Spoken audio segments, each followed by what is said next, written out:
On a frigid January morning, as the first pale light crept across the endless Arctic horizon, a sense of unease settled over the North.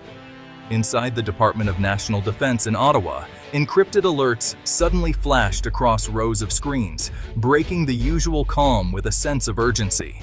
The message was chilling. A Russian Borei-class nuclear submarine had surfaced near Ellesmere Island, deep within waters that Canada has long claimed as its own. Its presence was no accident. This was a calculated message, a direct challenge to Canadian sovereignty, and a stark warning to the world. This was not a drill.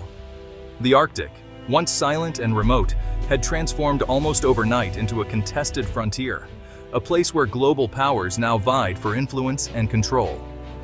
For years, the region's importance was discussed in abstract terms, debated in conference rooms and policy papers, but rarely acted upon.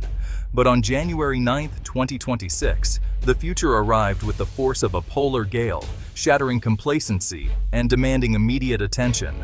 The Ellesmere event sent shockwaves through Canada and its allies, ending any illusion of Arctic isolation and thrusting the North into the global spotlight.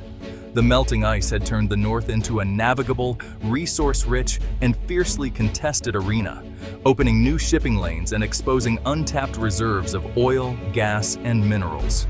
Prime Minister Justin Trudeau convened an emergency security session, gathering top military, intelligence, and political leaders to weigh Canada's response.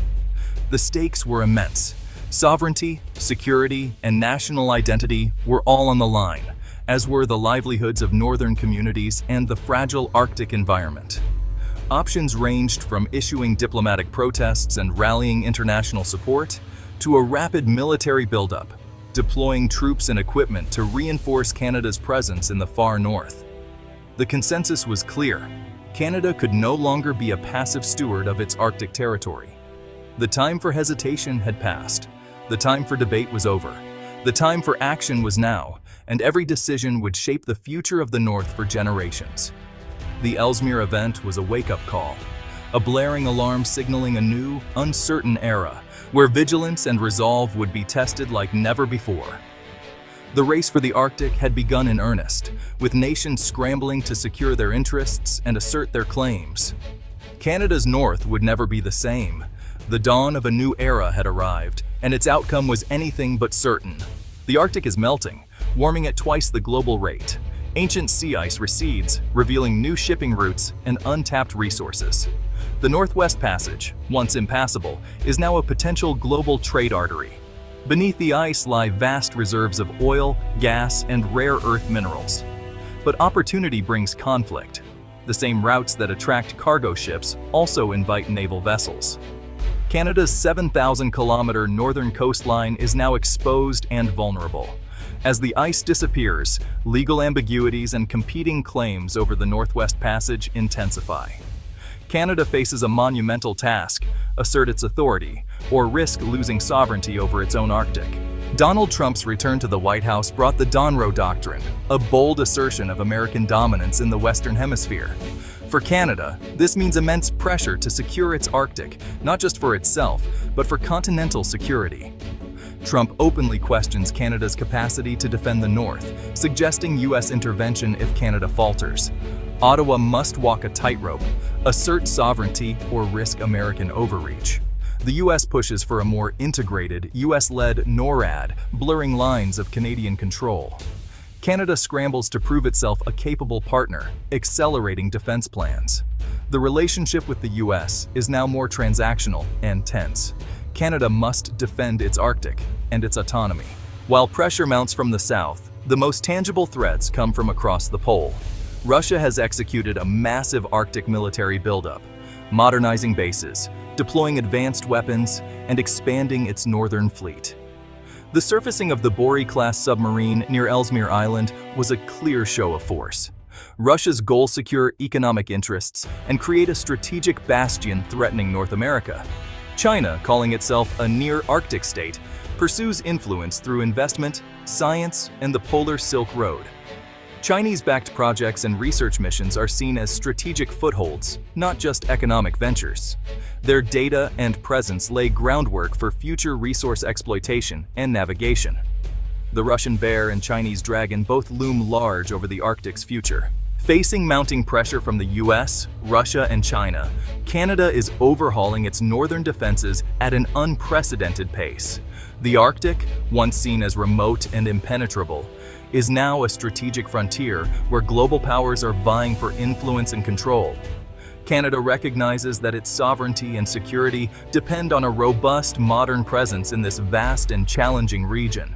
NORAD is being modernized with advanced over-the-horizon radars and a network of satellites, together forming the Northern Shield, a cutting-edge system designed to detect and track new and emerging threats long before they reach Canadian soil. The Royal Canadian Air Force is acquiring state-of-the-art F-35 fighter jets, while Arctic air bases are being upgraded to support sustained operations in extreme conditions, ensuring rapid response capabilities across the region. The Navy's new Harry DeWolf-class Arctic and offshore patrol ships now provide a persistent, year-round presence in the far north, patrolling icy waters and safeguarding Canadian interests. Canada is also expanding the Canadian Rangers, Indigenous reservists whose deep knowledge of the land and traditional skills are vital for surveillance, search and rescue, and long-range patrols in the Arctic's harsh environment. A new Arctic training center is preparing troops for polar warfare, equipping them with the specialized skills and resilience needed to operate effectively in some of the world's most extreme conditions. The strategy is clear. Assert sovereignty through a visible and active presence, ships, planes, and people on the ground working together to secure the North. For decades, Canada's claim to the Arctic was largely passive, with minimal infrastructure and limited patrols. Now, that claim must be actively demonstrated through constant patrols, exercises, and a show of determination. The era of taking the North for granted is over. The Arctic is no longer a distant afterthought. It is a front line that demands vigilance and commitment. Defending it is now non-negotiable. Canada's future and its place in the world depend on a strong and enduring presence in the North. Canada knows it cannot stand alone in the vast and challenging Arctic. Strengthening alliances, especially within NATO, is crucial for defending the North and deterring potential threats. Ottawa pushes for a unified Arctic strategy, framing any threat as a challenge to the entire Western Alliance and urging partners to see the Arctic as a shared responsibility. Indigenous partnership is central.